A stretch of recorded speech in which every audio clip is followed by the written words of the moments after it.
Saya setiap malam saya doa, ya Allah ya Tuhanku, aku nak hidup aku macam sebelum ni. Aku tak nak hidup macam ni, ya Allah, aku takut. Aku takut.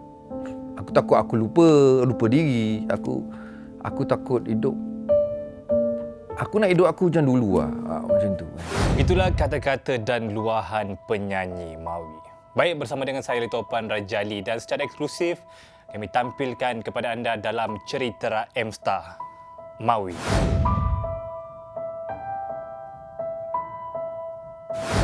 Baik, Assalamualaikum Mawi, apa khabar? Ya, Waalaikumsalam. Lama tak bersua dan lama tak muncul di kaca TV. So mungkin Mawi ialah terus kepada persoalan kita kepada Mawi. So mungkin Mawi dalam career ataupun kerjaya sebagai seorang penyanyi. So mungkin melihat kepada sebelum Mawi yang sebelum ni dan selepas Mawi menang daripada Akademi Fantasia. So mungkin Mawi boleh cerita siapa sebenarnya Mawi sebelum bergelar pemenang dalam Akademi Fantasia. Saya buat macam-macam kerja sebelum ni. Saya pernah bekerja dekat Pasaraya sebagai artis. Kalau pergi Pasaraya yang ada tanda harga gantung yang besar-besar tinggi-tinggi tu dulu kerja saya. So selain tu saya juga dekor Pasaraya juga. Okey. Itu kerja tetap saya waktu tu. Itu saya ada buat part time. Saya sebagai DJ restoran. Dekat restoran tu ada karaoke. So kat situ saya akan pasang lagu-lagu karaoke, melayan pelanggan-pelanggan datang makan sambil menyanyi. Dengan satu lagu kena bayar RM1.50 dan gaji saya satu lagu hanya 50 sen. RM1 pergi kat toke. So itu saya dulu. Bekerja sebelum menjadi seorang penyanyi hanya sebagai seorang DJ di restoran tu. Dalam masa yang sama bekerja sebagai DJ, pernah tak bermimpi ataupun berangan-angan nak jadi somebody pada suatu hari? Masa saya buat part time sebagai DJ tu, kalau tak ada pelanggan yang nak menyanyi, saya yang akan menyanyi. Dan saya akan mencabar pelanggan yang datang tu untuk menyanyi. Sebab kalau tak ada nyanyi, saya tak ada gaji. Jadi saya memang sukalah menyanyi, tapi menyanyi suka-sukalah, bukanlah kata nak menjadi penyanyi yang dikenali ke apa kan. Tak ada, saya tak pernah terfikir benda tu. Sampailah satu hari kawan saya yang selalu datang menyanyi dekat restoran saya, bukan restoran saya, restoran saya bekerja, dia cakap ada audition untuk AF3. Saya tak tahu apa itu AF. Waktu tu kampung saya memang tak ada Astro, tak tahu apa itu AF. Dan sebelum tu pun saya tak pernah kenal siapa Vince, juara AF1, Zahid, champion AF2. Waktu tu kalau saya kenal pun ada customer datang, buka lagu Vince, buka lagu Zahid. Saya rasa siapa dia ni? Saya tak kenal. Okey. And then bila member saya cakap, kau boleh pergi ni. Kau boleh pergi ni, suara kau sedap lah, apalah kan. Cakap merepek lah kau kan. Okey, tak apa. Dia yang nak pergi audition sebenarnya. And then dia ajak saya sekali. Saya cakap, okeylah aku pergi. Saya tak prepare apa-apa. Dan saya pergi kat sana. Adalah satu lagu ni yang saya selalu nyanyi dekat karaoke. Saya tak hafal pun lagu tu. Kalau ada TV, ada lirik, saya bolehlah nyanyi. Tajuk dia Pantun Budi. Lagu Allahyarham Tan Sri SM Salim lagu tu. So saya pergi audition, saya nyanyi. Tak sangka pula dipilih kan untuk join AF. So mungkin selepas telah mengikuti Akademi Fantasia, so macam mana perjalanan dia selepas memenangi Akademi Fantasia tu? Apa yang berlaku sebenarnya sepanjang dalam AF tu, saya tak tahu apa-apa. Dalam AF tu saya tak boleh tengok TV, saya tak boleh baca surat khabar, saya tak boleh dengar radio, saya tak boleh baca majalah. So saya tak tahu apa yang berlaku kat luar. 3 bulan saya dalam AF, saya dikurung sebagai pelajar AF time tu, fokus apa yang dibagi tugas oleh cikgu-cikgu dalam AF kan. Sampai kan waktu malam final, sebelum naik pentas, ramai yang bersorak dengar Mawi World. Saya kat belakang pentas ni. Waktu tu saya tanya pada producer AF time tu, Kak, betul ke tak? Dia menjerit tu. Awak jangan perasan Mawi. Itu semua kita orang dah bayar dia kata. Saya ni lurus, saya percaya. Okey Kak O je ke, bayar. Kita nak nampak cantik dalam TV, jadi orang bersorak dalam TV kita akan nampak cantik. Saya percaya benda tu. Saya cakap okey lah, ni semua dah dibayar lah. Saya nyanyi je macam biasa. So tak adalah pressure. Adalah pressure tu, tapi kita tak adalah rasa perasan macam, oi, peminat lah, ramai lah, oh sokong aku semua. So benda tu tak ada. So saya buat kerja saya nyanyi je. Sebenarnya dalam 6 bulan. Dia bukan saja luaran apa yang orang tengok. Waktu tidur saya pun terganggu. Saya tak tahu kenapa.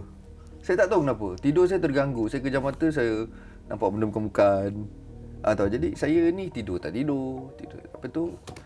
Masa tu pula jadual penuh. Pagi-pagi dah kena photoshoot ini, photoshoot. Lepas tu malam ada nyanyi. And then ada meet and greet dengan fans, album baru apa semua kan waktu tu. Jadi hidup saya waktu tu dia jadi macam kenapa jadi macam gini dia macam ni sebab saya teruskan cakap, saya hidup macam tu saya stres sebab saya tak boleh jadi diri sendiri. Sebab saya sebenarnya jarang nak bercerita di sebalik yang orang nampak luaran. Seronok jadi orang popular, orang terkenal, job banyak apa semua. Yes, orang nampak tu memang menyeronokkan dari sudut itu. Tapi dari sudut nak handle benda tu. Macam saya cakap tadi, saya punya tidur terganggu.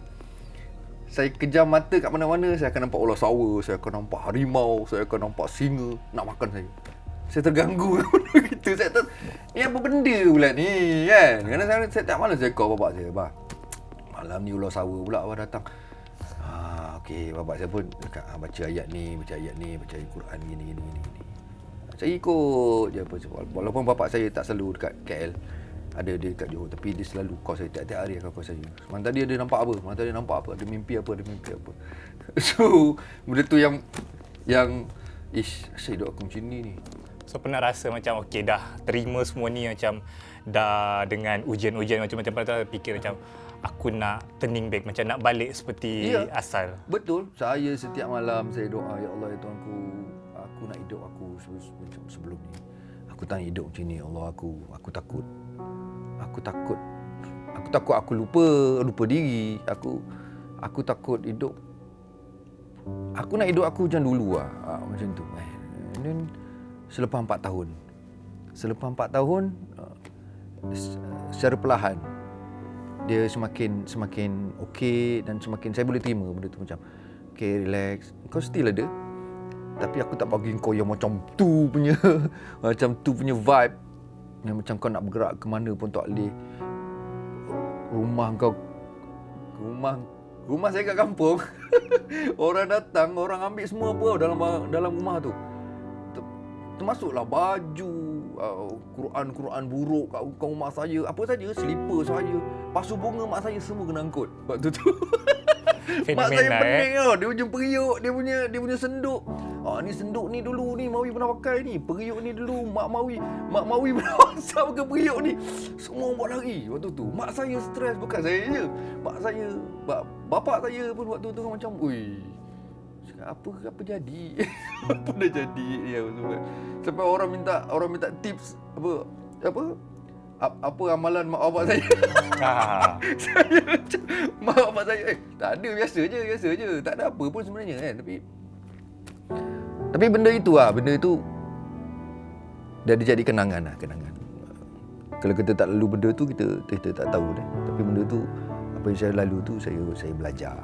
Mawi ada tak macam mana prinsip Mawi dalam sebagai seorang penyanyi, seorang penyampai radio? So, mungkin prinsip Mawi dalam industri ni macam mana? Mungkin boleh jadikan dijadikan inspirasi kepada BBNU yang baru nak naik dalam dunia industri pada hari ini.